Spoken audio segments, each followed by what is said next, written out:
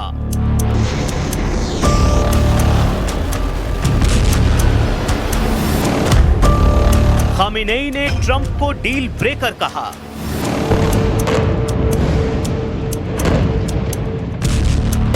Khamenei ने Trump को कातिल कहा। खामेनेई ने ट्रंप को आतंकवादी तक कह डाला।